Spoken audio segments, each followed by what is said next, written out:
lalu ya, agama dan realita sosial itu di awal masa pandemi COVID-19 itu sempat terjadi keributan di Rumah Sakit Pancaran Kasih ya. Jadi kalau kita bicara Manado itu kan eh, ya maksudnya komunitas mayoritas agama begitu, di mana keluarga PDP tolak pemakaman sesuai prosedur COVID.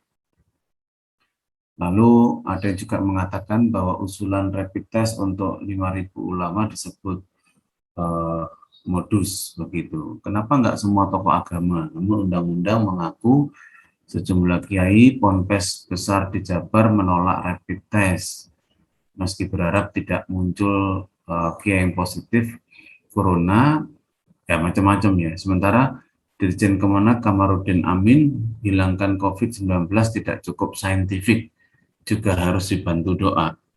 Nah, menarik ini apa namanya meme gitu ya, meme sebelah kanan itu adalah percakapan antara Tuhan dengan manusia begitu. Apakah umat itu eh, menanyakan ya tentang miracle begitu ya. Lalu Tuhan memberinya itu malah masker gitu. Ini nih kembali merepresentasikan persoalan yang kemarin ya, yang minggu lalu sudah kita bahas itu bahwa eh, seringkali antara realita sosial dengan realitas iman itu seolah berbenturan atau tidak berjalan bersama begitu ya. Ya memang sih kalau dilihat sampai hari ini itu ada banyak isu di seputar masalah pandemi COVID ya. Ada yang seolah di benar, ada yang mengatakan itu di COVID kan. Kalau di COVID kan tuh satu satu pasien itu pertanggungan keuangan negara itu kepada rumah sakit sebesar 90 juta begitu. Jadi ada banyak modus di mana pasien yang sebenarnya tidak sakit lalu dibuat sakit. Nah, itu berita-berita yang secara umum itu apa namanya gampang kita temui gitu. Tetapi persoalan apakah eh, persoalan utamanya adalah bahwa COVID itu kan sesuatu yang real. Ada begitu banyak orang yang meninggal, yang mati begitu. Kalau orang di COVID kan, oke lah kita bisa bicara modus. Tapi kalau sekian ribu orang mati dalam waktu 2 tahun, nah apakah ini satu kesengajaan atau bagaimana begitu? Nah disinilah peran agama itu memberikan pertanggungan jawab. Jadi bagaimana memahami relasi iman dan rasio ya? Sudah kemarin saya sudah sampaikan beberapa contoh-contoh praktis di mana iman dan rasio dalam fakta sosial itu menjadi berseberangan. Nah, apakah memang begitu berseberangan? Lalu mana yang bisa kita percayai, iman, rasio, atau kedua-duanya begitu. Nah, mari kita mulai dari Matius 22 ayat yang ke-37 ya. Itu dikatakan demikian. Jawab Yesus kepadanya dalam salah satu pembicaraan begitu dengan umat atau dengan orang-orang yang hadir di dalam pelayanan Tuhan Yesus, dikatakan, kasihilah Tuhan Allahmu dengan segenap hatimu dan dengan segenap jiwamu dan dengan segenap akal budimu. Nah itu kalau di dalam terjemahan bahasa Indonesia yang kita pakai dalam Alkitab kita. Tapi kalau dalam versi AYT gitu, dikatakan, dan Yesus berkata kepadanya, kamu harus mengasihi Tuhan Allahmu dengan segenap hatimu dan dengan segenap jiwamu dan dengan segenap pikiranmu begitu. Nah, artinya kalau kembali pada pertanyaan yang di bawah ini, apakah hati, jiwa, dan pikiran itu terpisah atau tidak, Pak? Teman-teman silakan memberikan argumentasi. Jadi kalau mengacu kepada apa yang Yesus katakan di dalam versi terjemahan yang berbeda, tapi kurang lebih intinya sama, apakah hati, jiwa, dan pikiran itu terpisah atau tidak di dalam realitas kemanusiaan kita? Coba silakan, ada yang mau berbagi pendapat.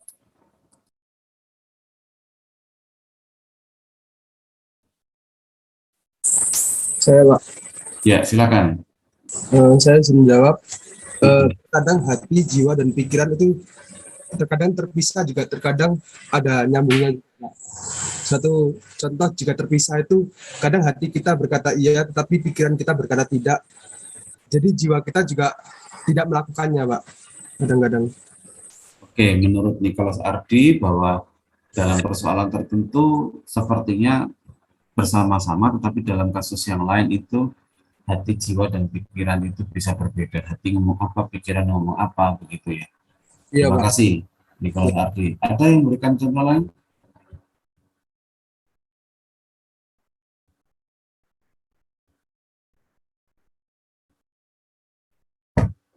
Apakah hati, jiwa, dan pikiran itu terpisah atau tidak? Teman-teman bisa mulai dari contoh, lalu menjelaskan, atau menjelaskan, kemudian diperkuat dengan contoh.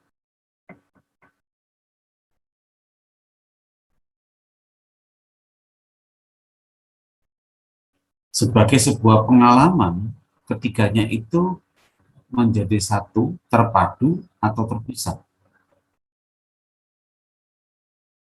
Sebagai satu pengalaman.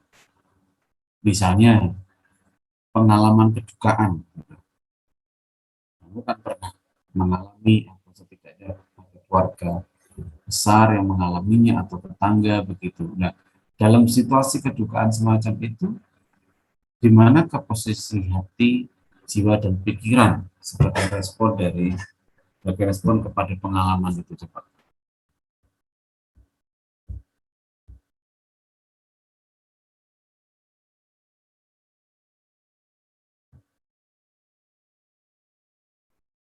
Atau teman-teman bisa lihat kutipan Tuhan Yesus itu, kira-kira itu terpisah atau tidak?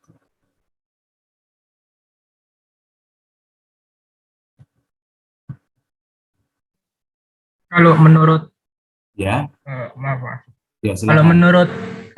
menurut kata Tuhan Yesus sendiri ter terpikat, tidak terpisah.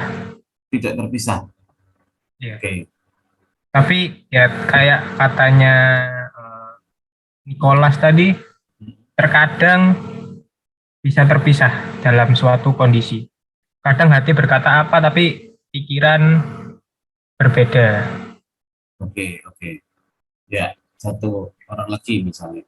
Apakah hati, jiwa, dan pikiran itu terpisah atau tidak dalam relasi dengan kemanusiaan kita?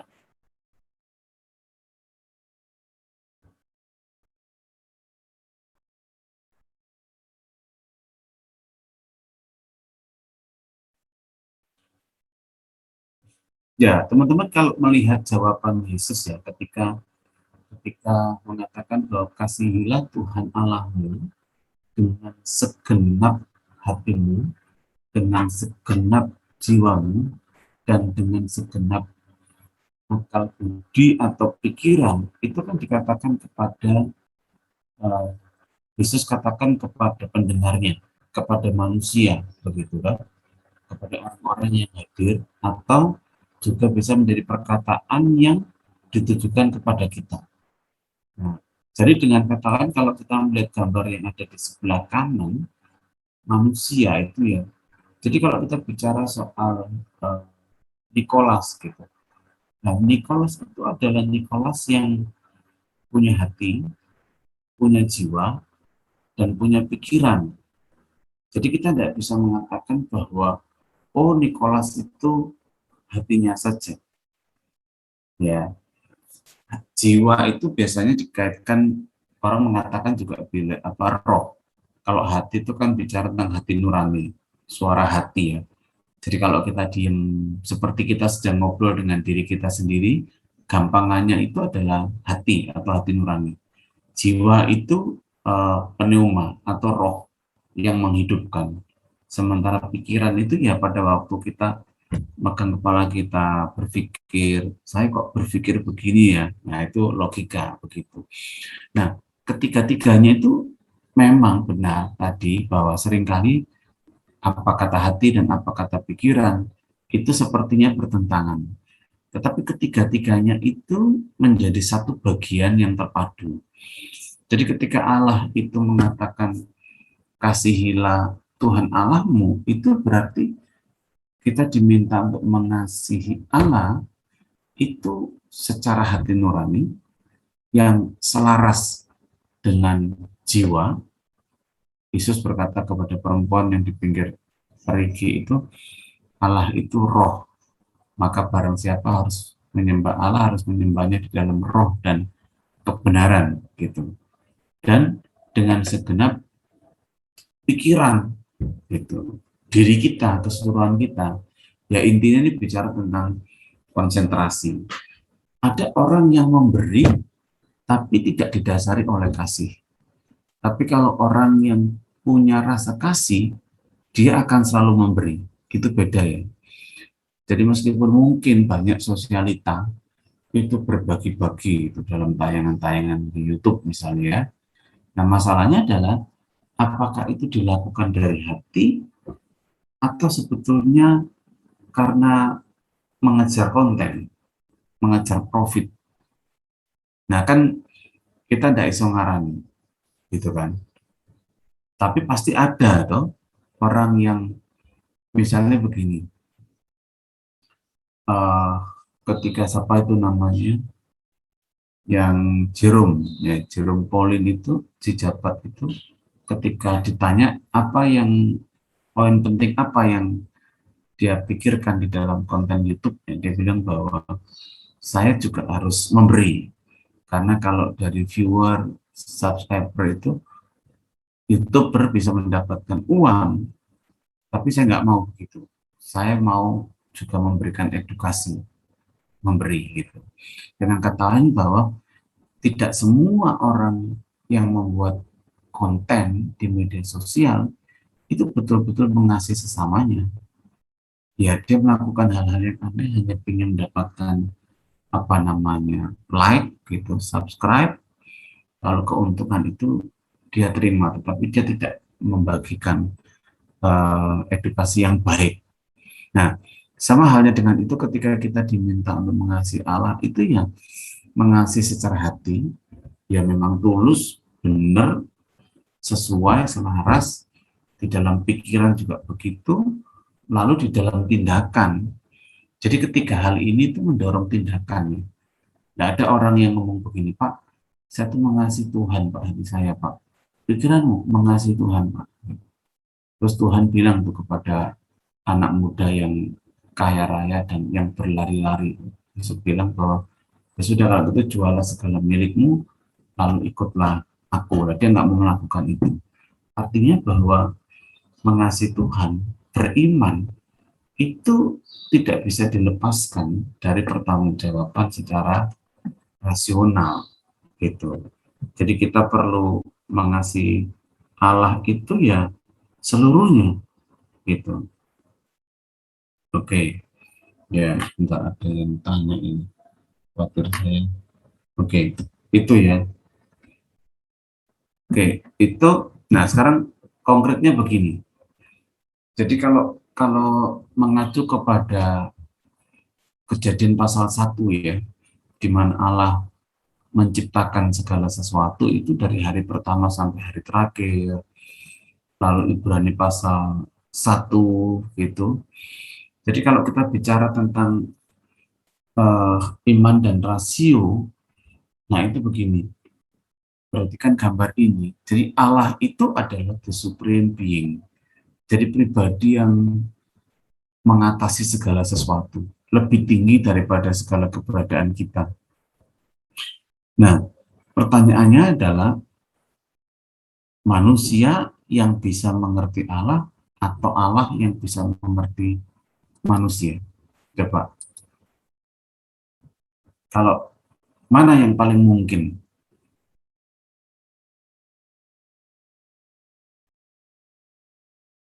Allah itu mengerti manusia atau manusia itu mengerti Allah? Angela. Manusia. Atau Marcel, silakan. Ya, Allah mengerti manusia, Pak. Allah mengerti manusia. Nah, sekarang kalau Angela tadi, misalnya ada orang lain beragama berbeda, tanya begini, loh, masa Allah itu menjadi manusia?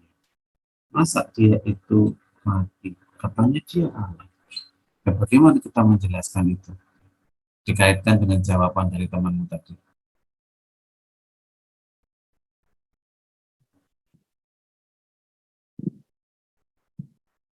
Ya, Angela.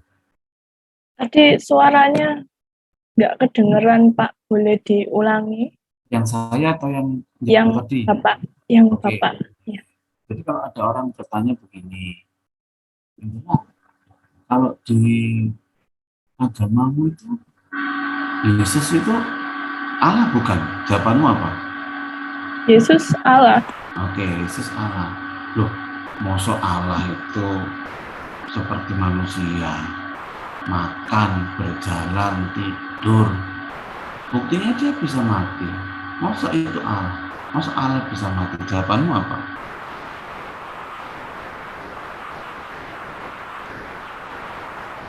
Ada suara berisik, Pak. Ada suara berisik. Oh, Iya. itu suara dari laptop saya. Oke, sekarang terdengar nggak? Tes 1, 2, 3. Dengar, Pak, tapi udah. Udah Normal. normal. Ya, Oke. normal Pak ya. Nah, jadi kalau kemudian ada orang yang bertanya begitu, masa Allah itu menjadi manusia? Mungkin, Pak. Ya kalau menurut saya Pak, itu Allah yang menjelma jadi manusia. Makanya itu dia bisa mati, bisa marah. Oke, tapi logikanya di mana coba? Logikanya di mana? Ini kan kita bicara iman dan rasio. Nah, rasionya di mana? Untuk mempercayai bahwa Allah itu benar menjadi manusia.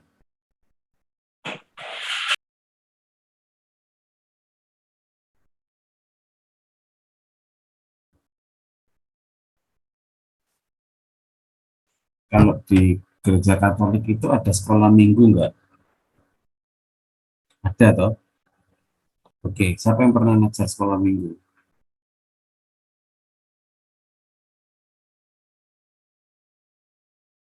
Siapa yang ingat lagu sekolah minggu?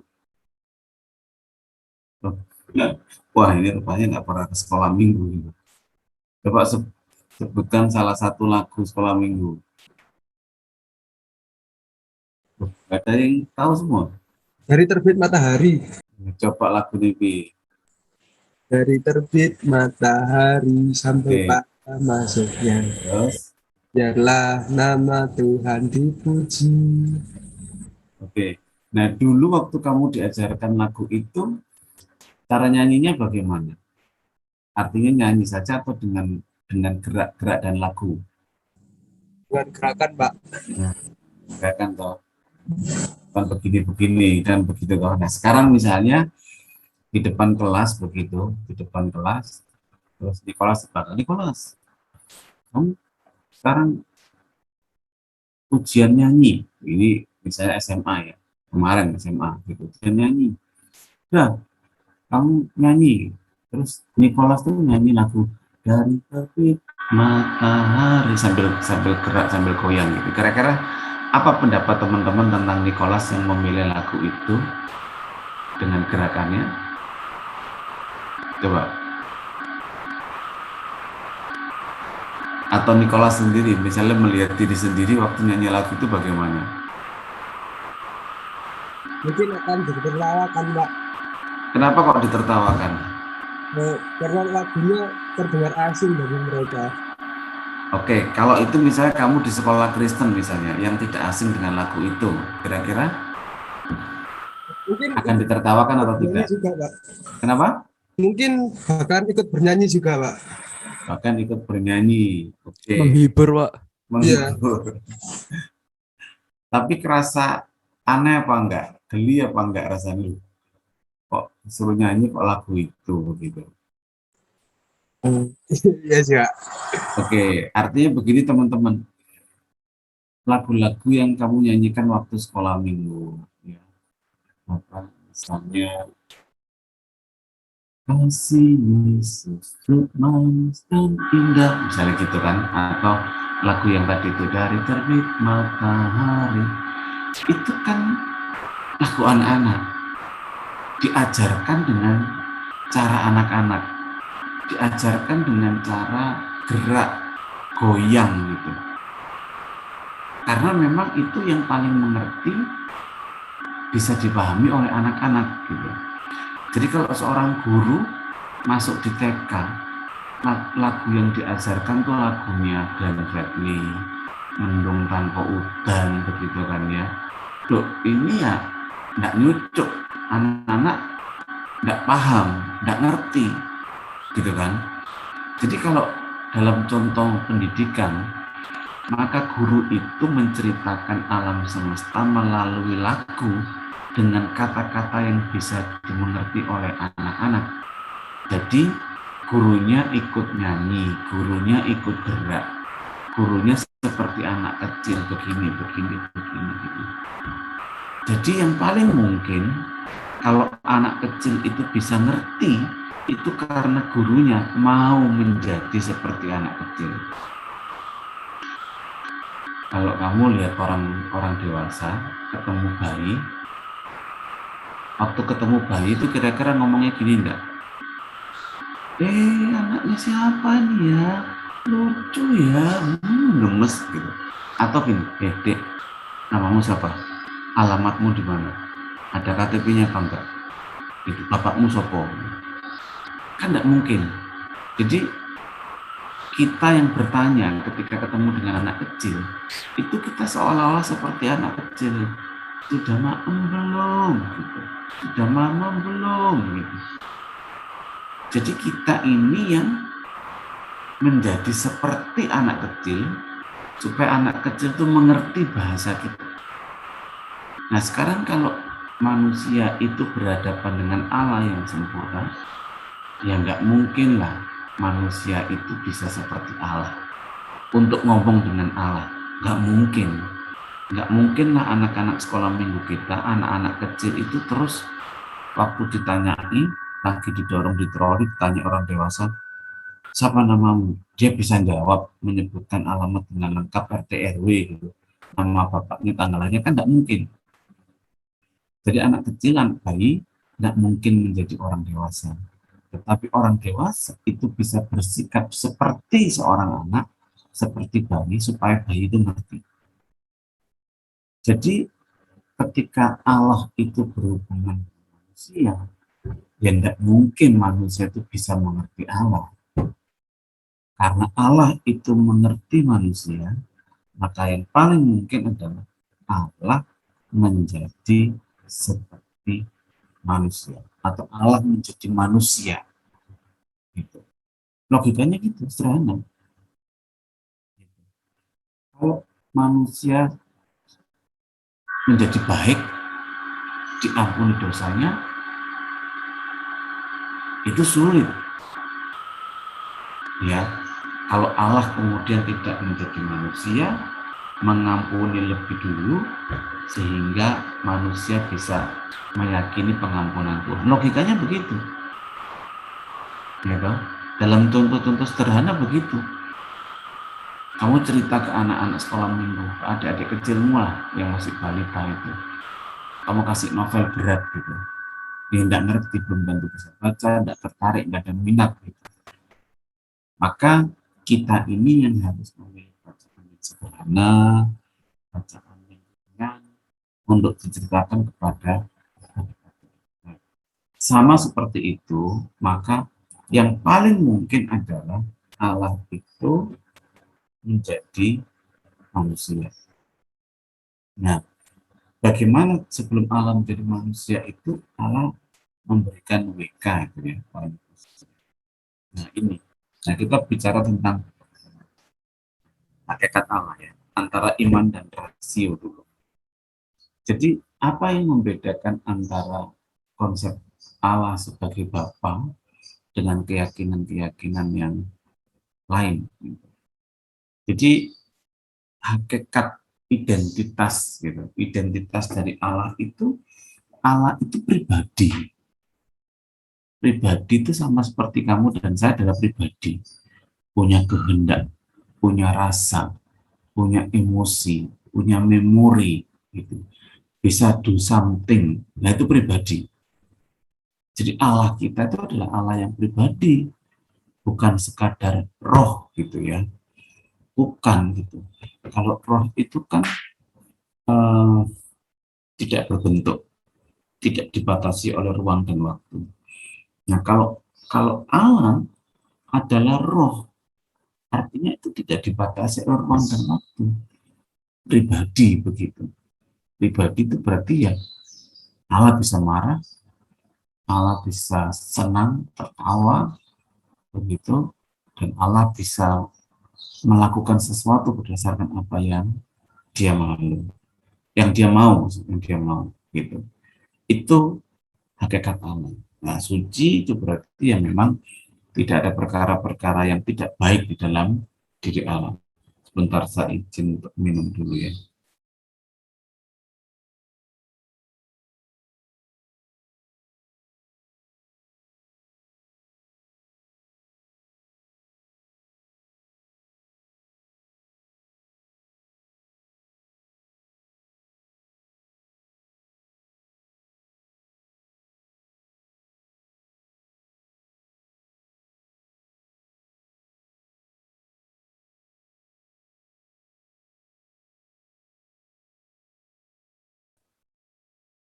Ya, teman-teman pernah mendengar istilah ini enggak? Tidak terbatas itu.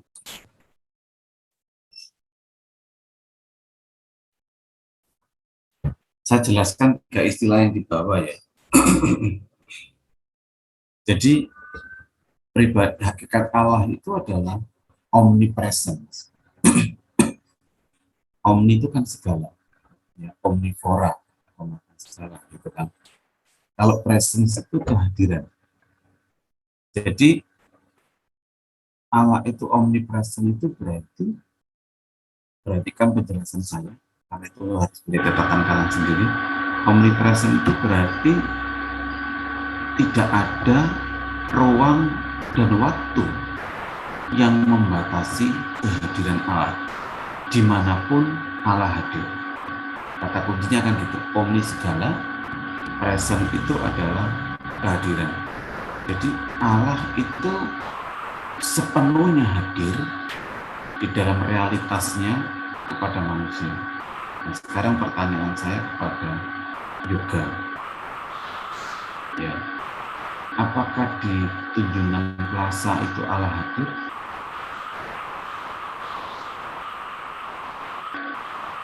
Hadir, Pak. Oke. Kepada Alphonsus A ini kira-kira. Nah, Alphonsus, apakah Allah itu di Kembang Kuning hadir? Hadir, Pak.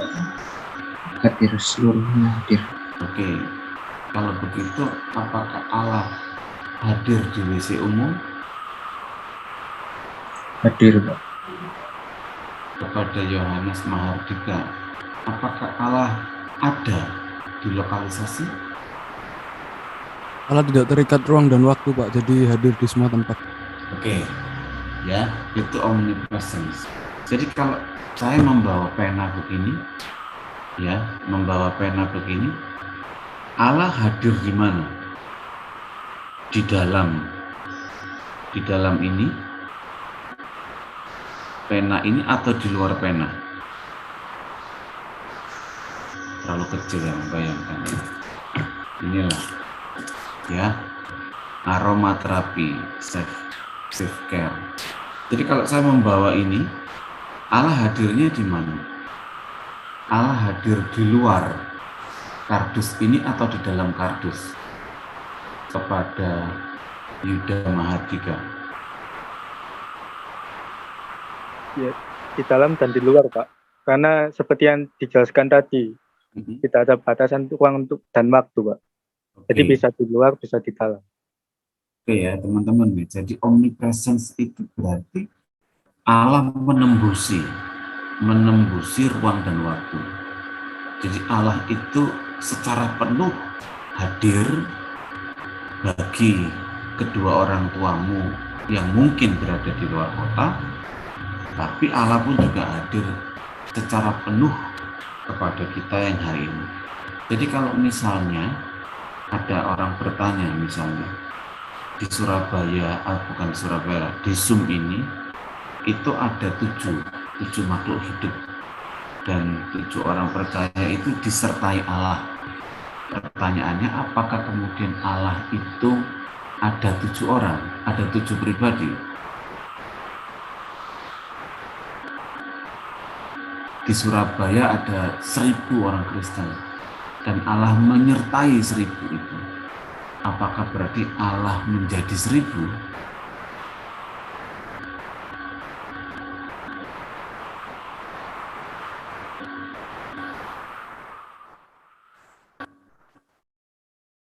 Bagaimana?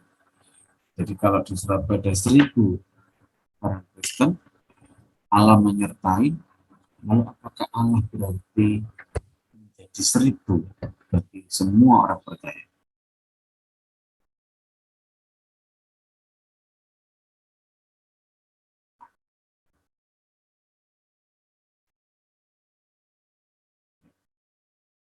Selion, jawabanmu apa?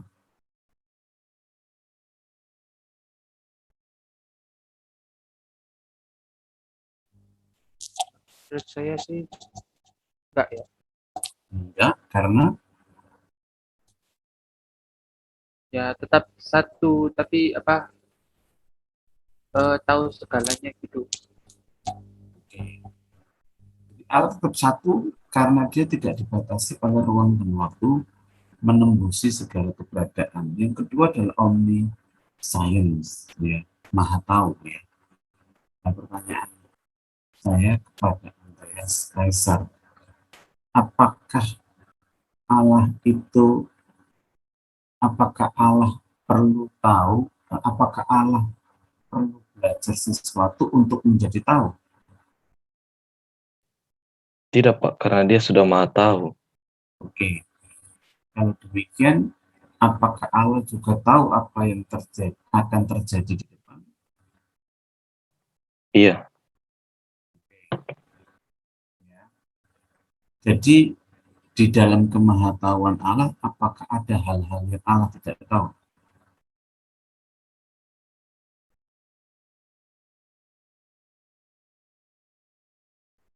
Apakah di dalam kemahatauannya ada hal-hal yang Allah tetap tidak tahu?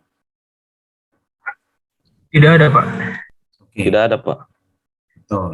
Eh, tidak ada begitu.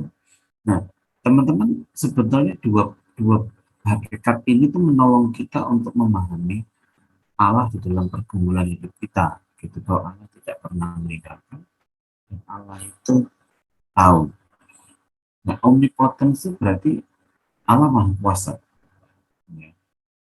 Apakah di dalam kemahakuasaannya itu Allah juga berkuasa melakukan dosa?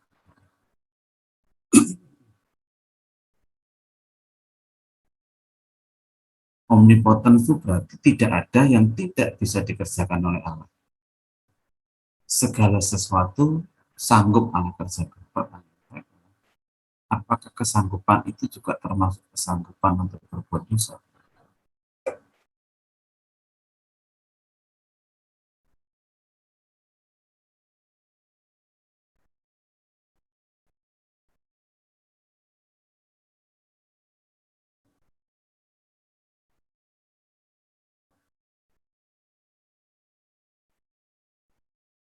Omnipotens. Bagaimana? Christophorus Piandito. Itu.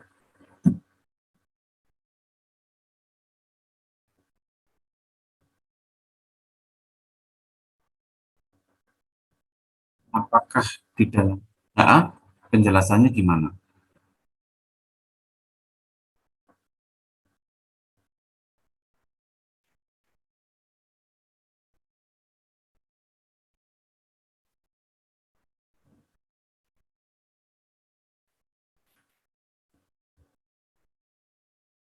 Kalau Allah tidak bisa berbuat dosa, berarti dia tidak maha kuasa dong.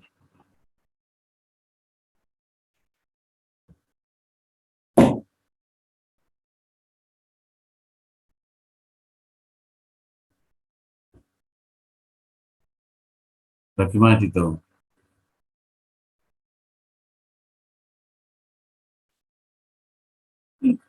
Ya, ya. Oke. Yang lain mungkin mau bantu. Dika atau Angela, saya dulu. Sorry. Ya, kalau menurut saya sih Pak, itu mungkin bisa saja melakukan dosa, tapi itu akan menodai kesucian Allah sendiri, sehingga nanti umatnya pun akan juga melakukan dosa pun tanpa pikir panjang ya, karena Tuhannya berbuat dosa. Tapi kalau seandainya Tuhan berbuat dosa ya, itu akan menodai kesuciannya sendiri. Jadi Tuhan pun juga tidak melakukan dosa ya demi umatnya agar bisa lebih baik lagi ke depannya. Oke. Terima kasih. Gitu. Yang lain? Saya ada jawaban lain, Pak. Ya. Gimana? Kalau menurut saya, Allah adalah Tuhan. Tuhan adalah Allah. Jadi seperti yang kita tahu pada saat Tuhan berpuasa 40 hari, Tuhan digoda oleh iblis untuk berbuat dosa, tapi Tuhan sendiri tidak mau. Oke. Kesimpulannya? Jadi sebenarnya Allah dapat berbuat dosa dan berkuasa atas dosa tersebut, tapi Allah tidak ingin berbuat dosa. Seperti itu, Pak. Oke. Kalau menurut Yuda tadi bahwa untuk menjaga kesuciannya maka Allah tidak mau berbuat dosa. Hal yang sama sebetulnya juga dikatakan oleh Nicholas Ardi bahwa ya bisa, tapi Allah mengendalikan itu. Nah, teman-teman, omnipotence itu secara makna adalah Allah Maha Kuasa. Penjelasannya adalah bahwa tidak ada yang tidak bisa dikerjakan oleh Allah, dilakukan oleh Allah. Tetapi kemahakuasaan Allah itu dibatasi oleh kesucian Allah sendiri. Jadi Allah bukan tidak dapat berbuat dosa, tetapi memang Allah tidak mungkin melakukan itu karena Allah adalah Allah yang suci. Jadi dua karakter itu tidak mungkin bentrokan.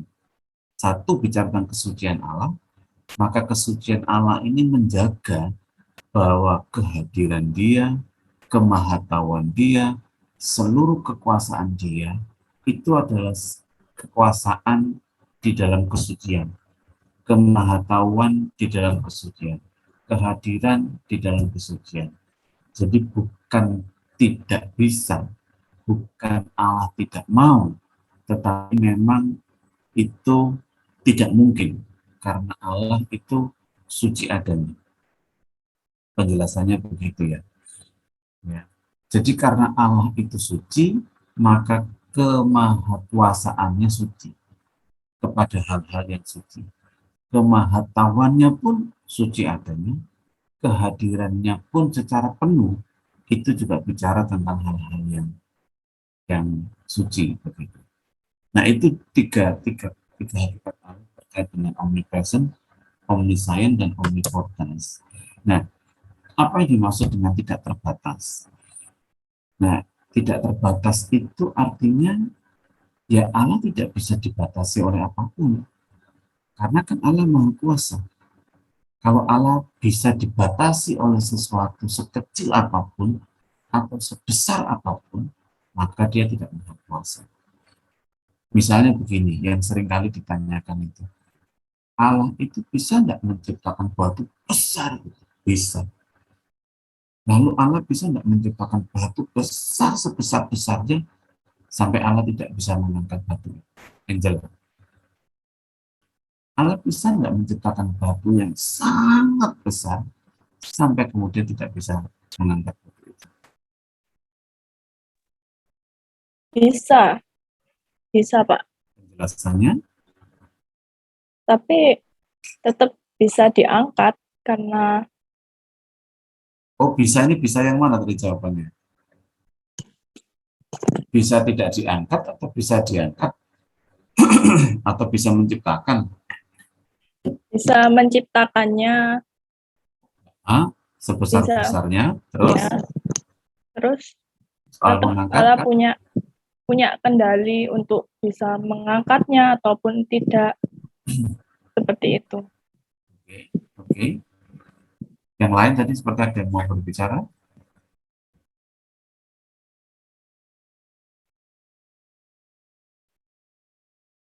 Ya, kalau kalau ini apa namanya self care, ya ini kan katakanlah saya membuat ini, menciptakan ini, begitu. Ya apa yang saya bisa enggak manusia itu menciptakan sesuatu yang melebihi diri? Bisa, rumah, gitu. Rumah satu lantai saja itu lebih tinggi daripada manusia. Manusia bisa enggak mengangkatnya? Enggak bisa, tapi kalau pakai alat bisa. Tapi kalau kita bicara tentang Allah yang Maha Kuasa, Allah yang tidak bisa dibatasi oleh apapun, maka kalau kita mempertanyakan Allah itu bisa atau tidak, itu satu pertanyaan yang salah. Saya ulangi. Jadi kalau Allah itu Maha Kuasa dan tidak terbatas adanya, apapun bisa dikerjakan oleh Allah. Begitu kita mengajukan pertanyaan yang sifatnya meragukan kemahakuasaan, pertanyaan itu sendiri menjadi pertanyaan yang salah. Gitu. Karena apa? Loh kan sudah dibilang kemahakuasaan.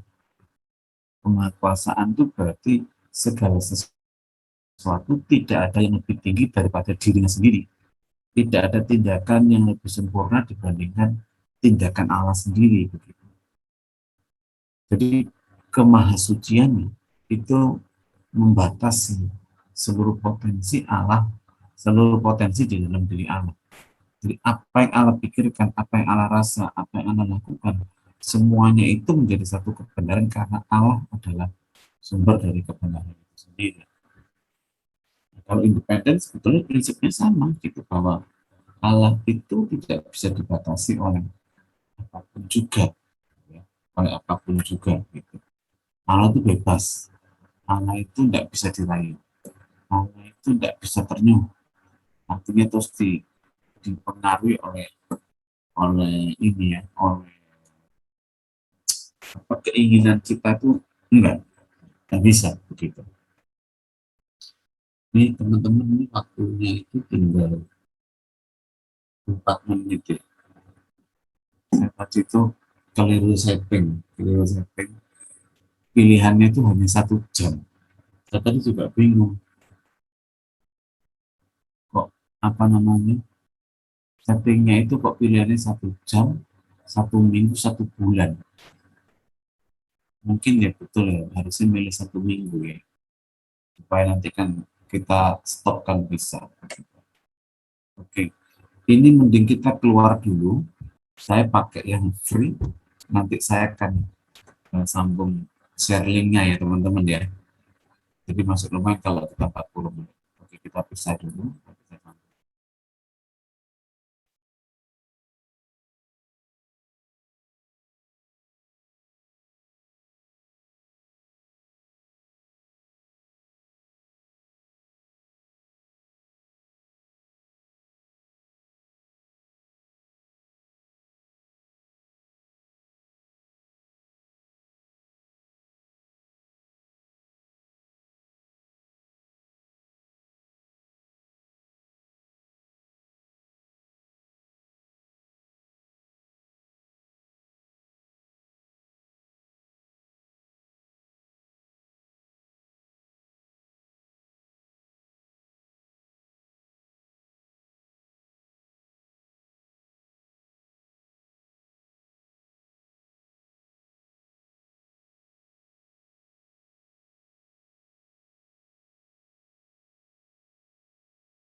belajar nyanyi, belajar bicara, ya.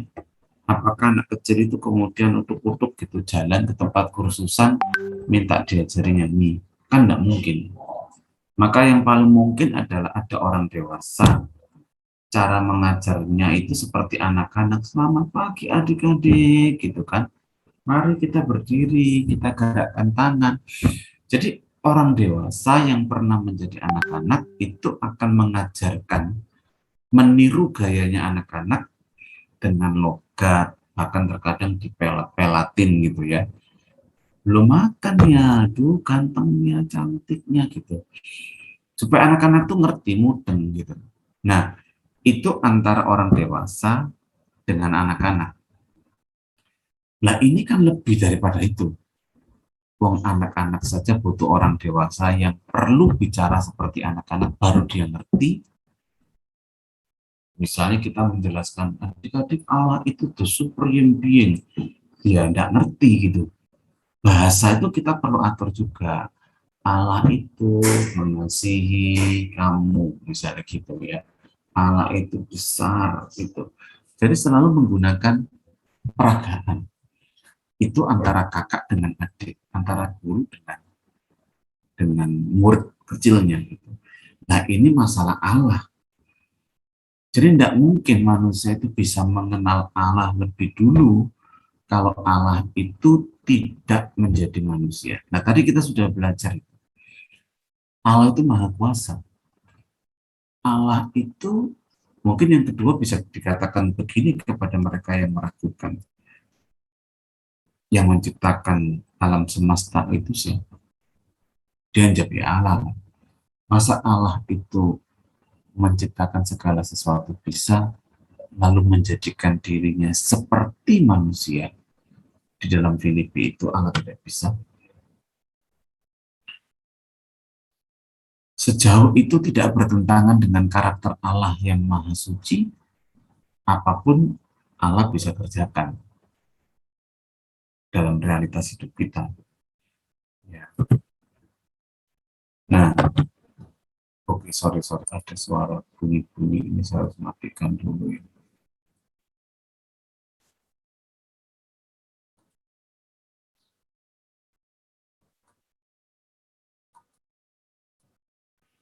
Nah, yang berikutnya adalah penyataan Allah gitu. Jadi, teman-teman yang dimaksud dengan penyataan Allah, ini kan kita masuk kepada hal-hal yang mendasar dulu sebelum kemudian sampai kepada iman dan rasio. Jadi, bagaimana Allah berkomunikasi? Ya, ini kan kita sumber belajar kita kan dari Alkitab ngomong apa kan begitu toh. Jadi yang dimaksud dengan pernyataan Allah itu adalah cara Allah berkomunikasi. Ada yang mengatakan itu wahyu umum, general revelation, ataupun special revelation, wahyu khusus begitu. Yang dimaksud dengan wahyu umum itu ya semua orang dapat belajar matahari, belajar bulan, belajar bumi, air, udara, gitu. Tetapi kalau wahyu khusus itu berbicara tentang Alkitab dan Yesus Kristus sebagai karya keselamatan. Jadi Allah sendiri yang memilih cara untuk berbicara kepada manusia. Tidak mungkin manusia itu memilih caranya, itu tidak mungkin. Kalau sekarang pertanyaan saya begini, apakah Allah itu bisa dimengerti secara tuntas? Tidak, Pak. Tidak, penjelasannya bagaimana, Andreas? Karena saya pernah membaca sebuah artikel di mana Santo Ignatius, kalau tidak salah, dia bilang begini, kalau kita mau mengerti tentang Allah, dia sudah bukan Allah lagi. Karena Allah itu di luar pikiran manusia, bukan berarti tidak masuk akal. Oke. Apakah teman-teman sepakat atau punya pendapat yang lain? Silakan. Apakah Allah bisa dimengerti secara tuntas?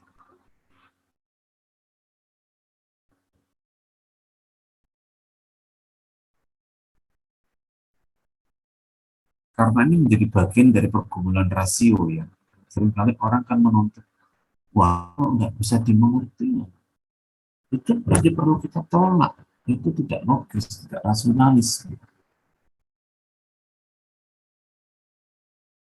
Ada pendapat yang lain?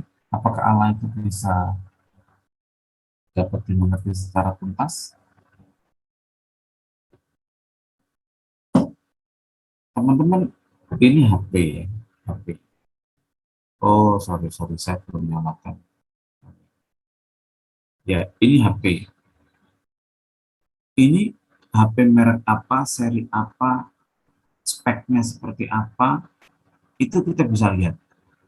Gitu. Panjang pendeknya, lebarnya, tebalnya, terus tingginya, ini juga lebarnya, gitu kan. Lalu ini bicara soal speknya, macam-macam, itu bisa dibuktikan. Jadi kita bisa mengerti sepenuhnya HP ini, mereknya, karena memang dia ada HP bendawi yang tinggi, panjang, panjang kali lebar kali tinggi, itu bisa kita tebak, bisa kita ukur secara numerik, gitu, jelas gitu.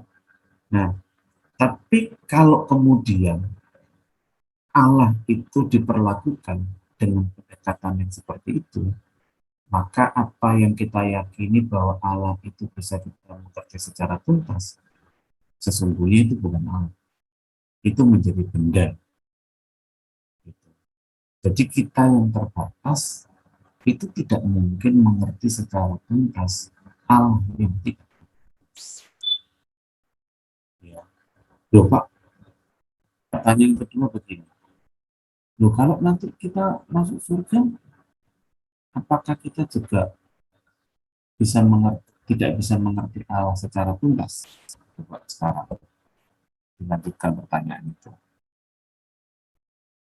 Kalau nanti kita sudah kembali ke Tuhan, kita mengatakan kita bisa berhadapan dengan Tuhan muka dengan muka, apakah Allah juga tidak bisa kita mengerti secara tuntas?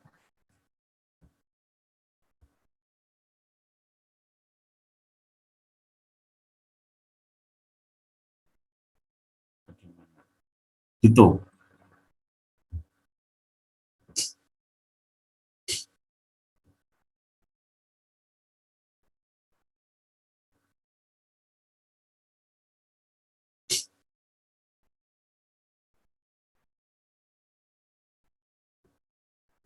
Nanti kalau masuk surga, kita sudah kembali. Oh, ini ditonya ada dua ya.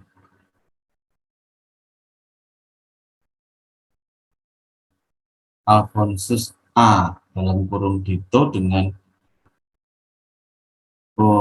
Vian Dito. Itu nama panggilan saya Pak yang Dito itu. Oh, kalau yang ini, oh Christophorus.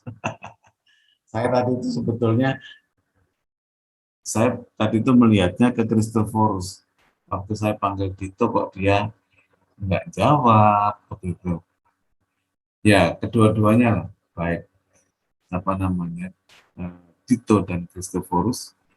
Jadi kalau nanti kita sudah kembali kepada Tuhan, bertemu dengan Tuhan, apakah Allah masih tidak bisa dipahami secara tuntas?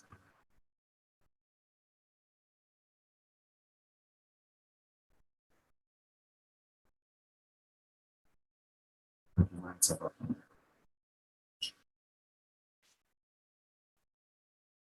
Sebelum kamu menjawab, kenapa kok saya perlu bertanya begitu? Karena bagi orang-orang di dunia modern sekarang, agama dan Allah itu menjadi sesuatu yang tidak menarik gitu.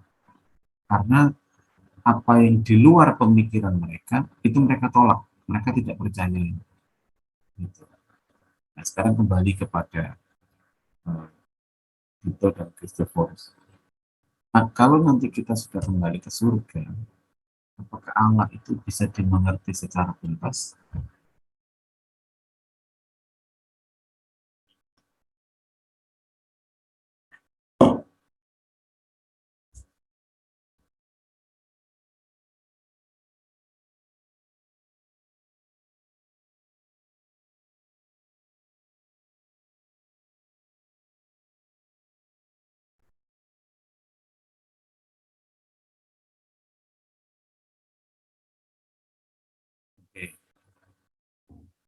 Itu tadi Christophorus ya. Kalau itu bagaimana? Sependapat Pak. Sama. Sependapat ya. Ya. Oke teman-teman, jadi kalau hakikat Allah itu adalah Allah yang tidak terbatas, sebenarnya ketidakterbatasan Allah itu bukan hanya soal realitas di dunia, tetapi juga realitas di surga. Saya ingat kalian, waktu baca Alkitab, surga itu menggunakan huruf kapital atau tidak? Waktu baca Alkitab coba. Nanti ini akan mengarah kepada jawaban teman-teman. Waktu kalian baca Alkitab, surga itu S-nya, entah ditulis surga ataupun surga, itu pakai huruf kapital, huruf besar maksudnya, atau tidak? Coba dicek dulu di Alkitab.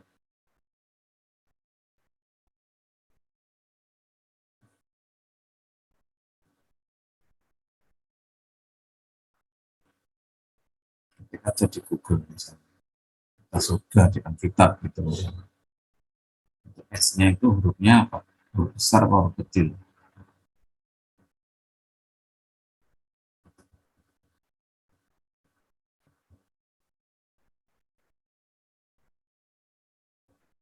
Masuk ke dalam kerajaan surga, misalnya kita dapat cek.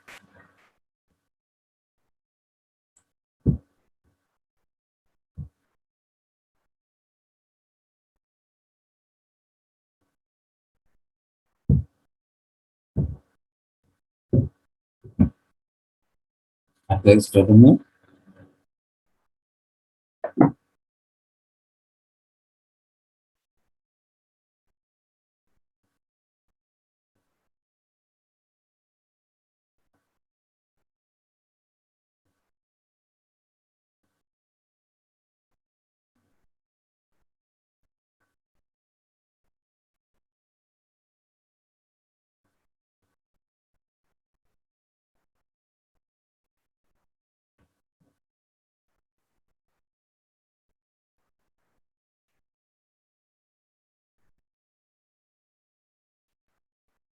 Yang mana itu? Coba dibaca.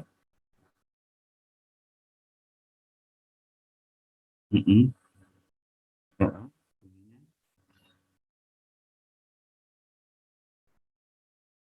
Itu S-nya besar. K-nya besar enggak? Huruf K-nya besar apa tidak? K, kerajaan. Nah, oke. Itu tekanannya di K-nya, di kerajaan saja. Coba cari yang surga saja. Jadi kalau S-nya itu besar karena mengikuti K-nya, kerajaan. Cari yang surga saja.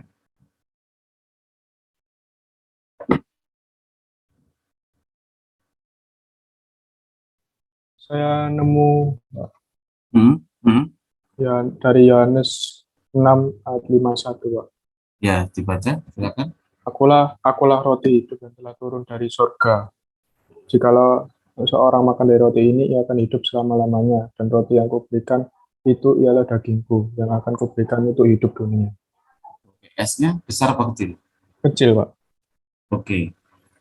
Nah, sekarang kalau di dalam bahasa Indonesia, apa bedanya S besar dan S kecil itu? Kapital dan tidak kapital. Kalau dalam bahasa Indonesia, huruf besar dan huruf kecil itu untuk membedakan apa? Huruf besar itu menunjukkan tempat, Pak. Tempat. Oke. Ya. Nah, kalau demikian, kalau menggunakan pendekatan sastra begitu, surga itu berarti Tempat. Berdasarkan jawaban Yoga tadi, surga itu adalah Tempat, Pak. surga bukan tempat. Ya, bukan tempat dalam pengertian begini. Kalau dalam struktur bahasa kita, huruf kapital itu menunjukkan tempat. Yang dimaksud tempat itu apa sih? Ruang. Ruang. Itu. Seperti kamu ini sekarang misalnya kita kuliah di kampus. Kalau universitas, U-nya itu kecil, tapi kalau Universitas Pelita Harapan, nah itu U-nya besar, karena menunjukkan lokasi, menunjukkan tempat, gitu. Nah, kalau surga, kalau kerajaan, itu bicara tentang kerajaannya, jadi guru besar. Tapi kalau surga, itu tidak menunjukkan lokasi, tidak menunjukkan tempat. Dunia roh itu kan dunia tanpa ruang dan waktu. Jadi kalau Injil kerajaan surga itu tekanannya kepada Injil. I-nya besar, K-nya besar, S-nya besar. Gitu kan. Selain menunjuk tempat, itu kan juga menunjukkan nama ya, sapaan orang gitu. Jadi kalau berdasarkan yang tadi surga, ansi surga, ya memang itu bukanlah lokasi, tidak ada titik koordinatnya. Gitu. Sepenuhnya adalah keadaan. Jadi surga itu adalah keadaan. Nah, kembali ke tadi soal apakah kita bisa mengerti Allah itu secara tuntas? Nggak bisa, karena kita terbatas. Ketika nanti kita kembali ke bertemu dengan Tuhan, ya Tuhan tetap Tuhan, kita tetap kita di dalam ketidakmampuan mengerti secara utuh siapa Tuhan. Nah ini penting teman-teman, supaya nanti ketika teman-teman berhadapan dengan orang-orang yang meragukan keyakinan Kristen hanya karena menggunakan logika-logika, loh, Allah ya Allah, manusia manusia, masa Yesus itu dibilang Allah, tapi kok dia lapar, kok dia berdarah. Jadi Allah itu berdarah, Allah itu bisa lapar dong. Nah itu bagaimana kita memberikan pertanggungjawaban rasionalitas itu penting. Saya belum menyampaikan semua jawaban, tetapi setidaknya kami diajak berpikir gitu. Misalnya nih, pernah nggak dengar orang kesaksian di gereja itu katanya itu pernah mati. Terus waktu kesaksian itu cerita itu katanya jalan di surga itu apa namanya penuh dengan emas, penuh dengan permata, jalannya indah. Nah, itu menurut pendapat kalian bagaimana itu? Orang yang bersaksi seperti itu pernah dengar, pernah tahu, pernah baca? Nah, kalau surga itu bukan lokus, bukan lokasi, bukan tempat, lah kalau ada orang kemudian ngaku 3 hari mati terus hidup, cerita itu, wah jalannya begini luas loh, kok surga seperti ruang ya, seperti dibatasi ruang dan waktu. Kalau saya sih sebenarnya tidak sependapat dengan pengalaman yang seperti itu gitu, karena surga itu bukan lokasi, tempat dalam tanda petik, tempat sebagai sebuah keadaan. Oke, jadi nah mari kita banding. Lalu bagaimana Allah itu menyatakan dirinya? Ya, Allah itu menyatakan dirinya dengan cara yang logis dan kontekstual. Gitu. Apa sih yang dimaksud dengan logis dan kontekstual itu begini?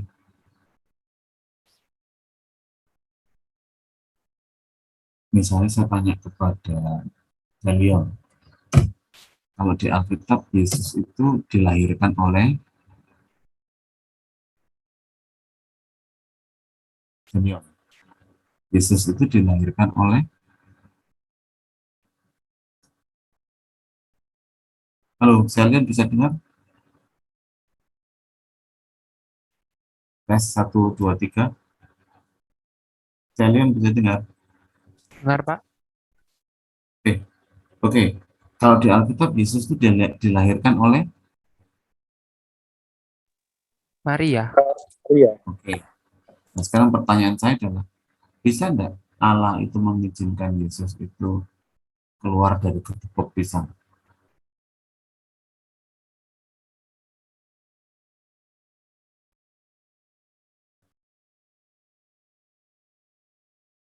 Atau keluar dari tembok gitu? Allah Maha Kuasa loh. Bisa. Bisa. Oke. Bagaimana Andreas Esar Lolong?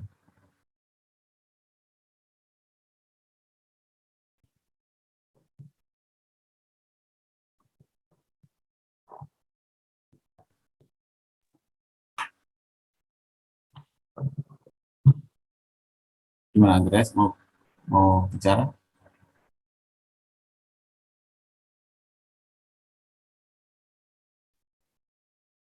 Kalau dilihat dari kemahakuasaannya Pak bisa, tetapi bertentangan dengan kelogisannya yang dalam Yesus, pernyataan Allah. oke. Yesus lahir dari Bunda Maria saja, orang masih tolak sana sini. Apalagi Yesus lahir dari pisang yang Yesus dibilang lahir dari Bunda Maria saja, masih ada orang di seberang sana yang tanya, kalau begitu siapa bidannya? Gitu. Itu jalan logis yang dipilih, ya. Itu Yesus lahir dengan jalan logis. Orang masih berpikir tidak logis. Apa yang tidak logis di dalam kemahakuasaan Allah? Jadi ada banyak pertanyaan-pertanyaan itu yang keliru, yang salah. Gitu. Yesus itu tidak dilahirkan, bukan Allah. Kalau dilahirkan siapa bedanya? Kamu sehat? Tanya begitu itu.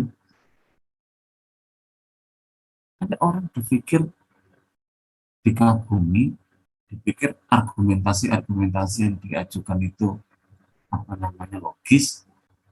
Ternyata bukan hanya tidak logis, tetapi juga tidak sehat.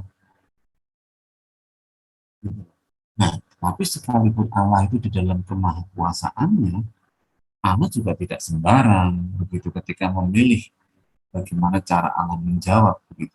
Misalnya begini, sekarang saya bertanya kepada Arya Yohanes, bagaimana Allah bisa memberikan berkat kepada manusia? Manusia kalau berdoa kan mintanya berkat tuh. Bagaimana Allah menjawab berkat itu?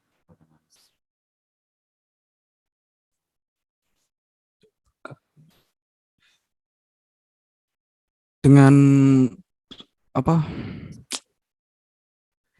Hakikatnya yang omnipotens atau kuasa. Seperti apa maksudnya?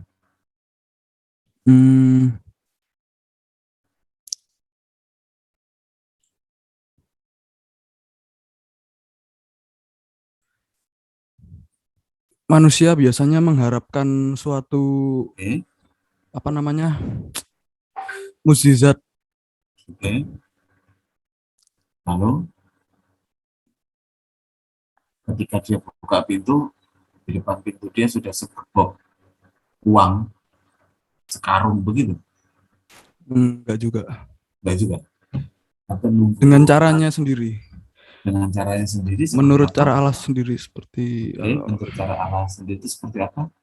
Dia kirim Sinterklas dengan kereta kudanya lalu melemparkan banyak hadiah begitu melalui cerobong asap. Enggak udah cerobong asap.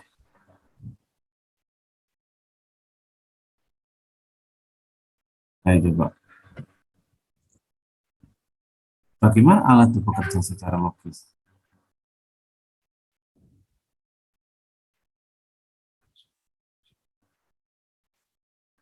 Teman-teman ingat pepatah ora et labora. Ora et labora itu kan berdoa dan bekerja. Ora et labora. Jadi pada umumnya kemahakuasaan Allah itu bekerja di dalam diri manusia yang menantikan berkat. Dengan cara apa? Ya dengan cara bekerja. Berkat Allah itu diberikan melalui pekerjaan. Kalaupun ada berkat-berkat yang secara khusus, oke lah. Saya ketika seminari itu nggak punya uang. Saya berdoa.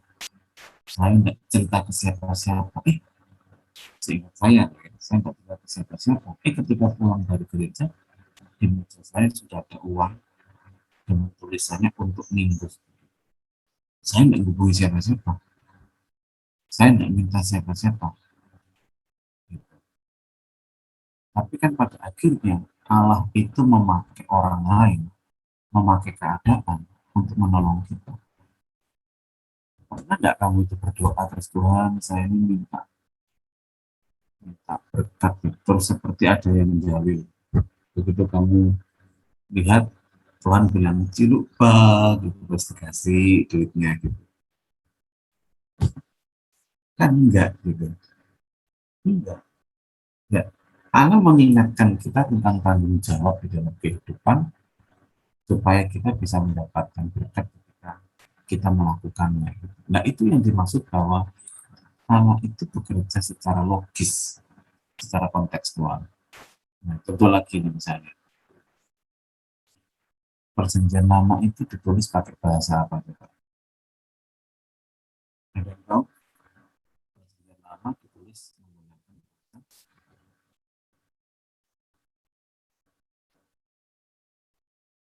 bahasa Ibrani. Oke, kalau perjanjian baru ditulis menggunakan bahasa Yunani. Oke ya, diingat-ingat itu ya. Perjanjian lama itu ditulis menggunakan bahasa Ibrani. Pak, contohnya bahasa Ibrani itu apa? Shalom. Shalom Aleichem. Nah, itu bahasa Ibrani. Ya. Terus Haleluya itu juga bahasa Ibrani. Yerusalem, ya, secara pengucapan Yerusalem, kalau di apa namanya di Ibrani Yerusalem. Kalau kalau perjanjian baru itu Yunani. Contohnya Yunani itu seperti apa, Pak? Misalnya kasih agape, ya, kata agape, kata eros, lalu kata ini kalau dalam bahasa Indonesia kan kepala. Tapi kalau di sana Yunani kepale. Ya, kepale. Nah, apa yang dimaksud bahwa Allah itu bertindak secara, ya silakan Andreas. Pak, bolehkah saya izin bertanya? Oh ya silakan. Menurut pemahaman saya yang telah dijelaskan tadi, saya ingin bertanya sesuatu, Pak. Apakah kemahakuasaan Allah ini dibatasi dengan kelogisan atau disesuaikan? Dibatasi oleh kelogisan atau disesuaikan? Disesuaikan. Jadi begini, teman-teman, yang disebut dengan logis atau rasional itu kan menurut hukum berpikir ya. Sebelum kita menjawab pertanyaannya Andreas. Jadi hukum berpikir itu apa? Yang lalu sudah saya jelaskan, kalau 5 dikurang 3 menjadi 2. Kalau 5 dikurang 3 menjadi 1 itu namanya apa?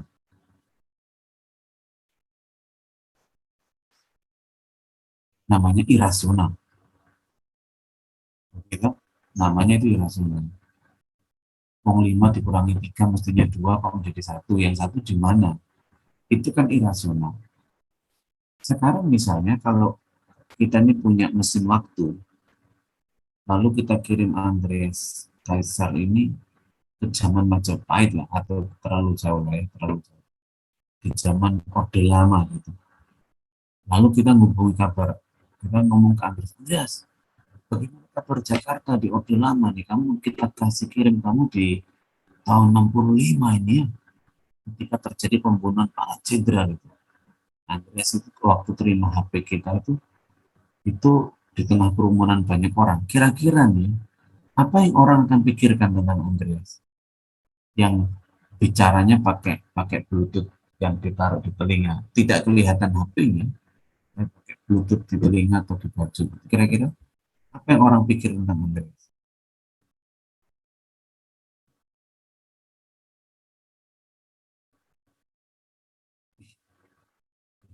Sebenarnya negara sudah susah. Ini contoh lagi orang stres ini, ngomong-ngomong sendiri, jalan sendiri begitu. Jadi situasi Andreas ketika itu orang-orang bilang ini irasional ini, mana bisa begitu. Tapi waktu itu kan tahun 65 sudah ada teknologi radio, gelombang itu ditemukan. Tapi sebelum Alexander Graham Bell itu menemukan, itu dianggap sesuatu yang irasional. Jadi teman-teman begini, apa yang Allah kerjakan di dalam diri kita, dalam batas-batas tertentu, seringkali kita bilang itu sesuatu yang irasional. Padahal itu super rasional. Jadi tetap rasional menurut logika Tuhan. Jadi ketika Allah berbicara kepada manusia, ya Allah menyesuaikan menurut logika manusia. Itu sebabnya Allah itu lahir menurut jalan lahir manusia umumnya, menurut Bunda Maria, begitu. Tetapi apakah sampai hari ini segala sesuatu itu sudah Tuhan buka sehingga menjadi rasional menurut kita? Enggak juga. Ada hal-hal yang tetap kita tidak mengerti. Nah, ini yang kalau di dalam teologi itu disebut dengan misteri. Pernah dengar misteri ya? Misteri itu maksudnya begini. Ini kembali kepada jawaban pertanyaan Andreas. Misteri itu berarti apa yang hari ini kita mengerti adalah apa yang Allah izinkan untuk kita mengerti. Perhatikan kalimat saya. Apa yang kita mengerti adalah apa yang Allah izinkan untuk kita mengerti. Loh, berarti ada yang tidak kita mengerti, Pak. Ada. Kapan itu? Ketika kita belajar, ketika kita mengenal siapa Tuhan, maka kita akan diizinkan naik level dalam pengertian kita. Maka apa yang dulu tidak kita mengerti, menjadi tambah mengerti. Wah, kalau kita belajar, Pak, kita akan semakin mengerti siapa Allah. Iya. Tetapi apakah semua lalu terbuka tentang siapa Allah? Ya tidak. Tadi sudah dijawab. Begitu. Bahwa ketika kita menjadi mengerti sesuai dengan tahapan usia kita, tetap saja sekalipun nanti kita berpulang kepada Tuhan, pengertian kita, rasionalitas kita, itu dibatasi menurut perkenan Allah, izin Allah untuk kita mengerti. Manfaatnya apa sih, Pak? Kasih contoh teman-teman ya. Yusuf itu waktu dibuang oleh kakak-kakaknya usia berapa coba? Ada yang tahu? Usia berapa? Itu usia 17 tahun. Itu seperti kalian 2 tahun yang lalu, usia 17 tahun. Loh, itu Yusuf pasti bingung gitu. Kenapa ini Tuhan? Kenapa ini? Kalau Tuhan jawab gini, Yusuf, sebetulnya nanti 25 tahun kamu akan menjadi bla bla bla bla bla bla. Kira-kira Yusuf siapa Pak? Enggak? Atau sekarang ini, selesai kita kuliah ini, kamu ambil remote TV, kamu nyalakan, nomor 1 biasanya TV, Pak. Nomor 2 Trans TV, nomor 3 itu Net TV. Kali ini enggak. Ketika kamu pencet angka 1, itu adalah 1 bulan kehidupanmu nanti. Kamu pencet 2, itu berarti 2 bulan kehidupanmu nanti. Pencet 3 bulan. Mana yang lebih tenang? Mengetahui masa depan kita seperti kita mencet remote, atau kita nggak perlu tahu sama sekali? Mana yang lebih tenang kamu jalani hidup?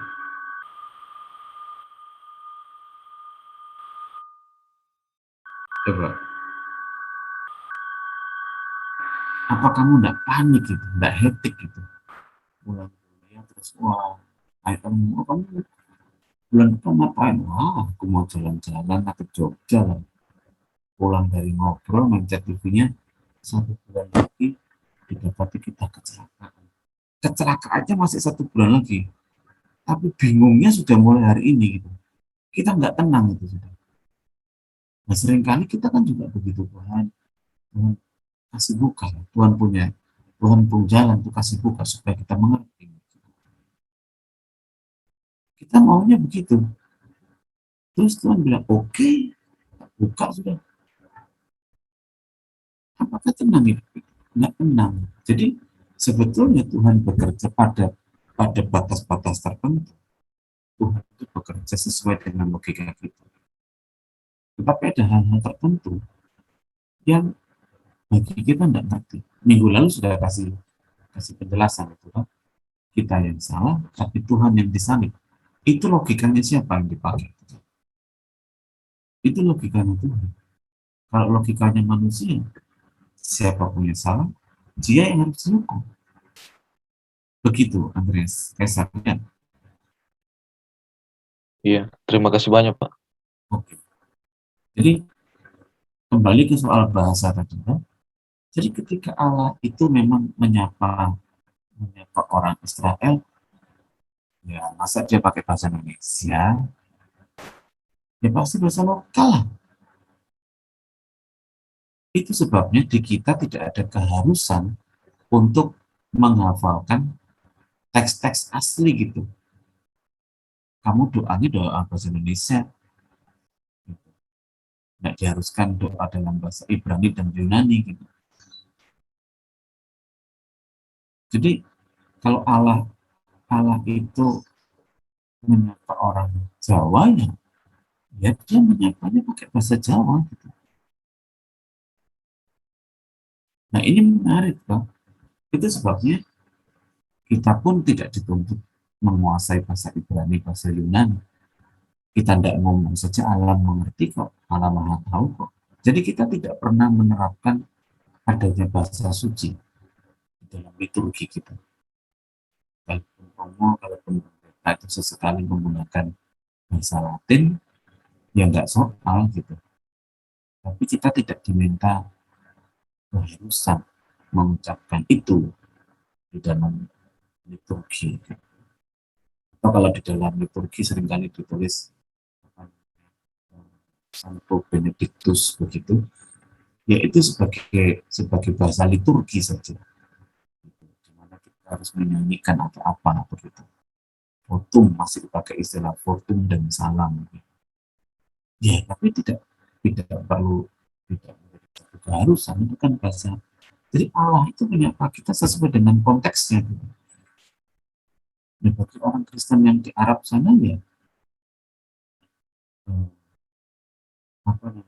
ngomongnya bahasa Arab gitu. Teman-teman, kurang lebih 20 tahun yang lalu ya, Malaysia itu ya semacam komunitas Malaysia itu menggugat Lembaga Alkitab Indonesia karena menggunakan nama Allah di dalam Alkitab kita. Jadi mereka mengatakan, oh enggak boleh, itu adalah nama sesembahan kami. Kamu tidak boleh menggunakan kata Allah. Allah itu adalah milik kamu. Gunakanlah nama Allah. Nah, menurut teman-teman, sebetulnya Allah itu punya nama atau tidak? Pada dirinya sendiri.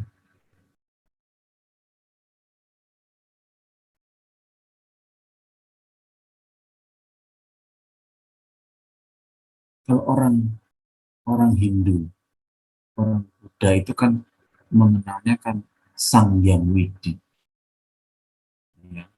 Nah, dari situ kita mengenal kata sembah yang, artinya sembahlah yang. Jadi Sang Yang Widiwasir. Jadi kata sembah yang itu berasal dari kata kita menyembah yang. Gitu. Jadi kalau kita menyembah Allah, itu bukan berarti Allah itu punya nama yang sesungguhnya adalah Allah, itu enggak. Itu adalah nama yang diperkenalkan kepada kita. Tetapi Allah tidak dibatasi oleh nama-nama. Kalau di kita kan tidak ada itu, nama-nama Allah favorit itu kan tidak ada. Gitu. Tidak ada, kita tidak perlu menghitung itu. Allah tidak terbatas. Dan kita tidak memegang tradisi itu. Jadi perhatikan bahwa seringkali kita memaksa Allah itu menurut logika berpikir kita, bukan menurut logika Allah. Maka Allah itu menyapa kita dengan cara yang logis. Pada waktu Allah berbicara kepada Musa misalnya, ya, kepada Musa, tanggalkanlah kasutmu. Itu Allah bukan ngomong, hei Musa, coplok sandalmu. Pakai bahasa Jawa, enggak. Ya bahasa istirahat, ya bahasa sana lah. Gitu, bahasanya Mesopotamia. Pak, jadi boleh nggak kita doa Bapak kami itu dengan bahasa kita? Dan makanya kenapa? Saya itu pernah ngajar di Ngawi itu bahasanya ngapak gitu. Saya tanya gitu, kamu kalau doa kami di surga itu bagaimana gitu? Dia ngomong, Bapak keinyong nang jero surga gitu. Dia ngomong begitu. Ya nggak masalah gitu. Tidak perlu kita harus melafalkan yang Latin kah, yang Yunani kah, yang Ibrani kah, nggak perlu. Itu berarti Allah menyapa secara logis, secara kontekstual. Maka ketika kita menyapa Allah pun, sapalah Allah itu dengan cara yang logis, secara kontekstual bahasamu gitu. Oke. Ya, jadi diberikan sesuai dengan kapasitas diri manusia. Ya. Tetapi apa yang diberikan itu belum semua tentang Allah. Oke teman-teman, ada pertanyaan dari sini?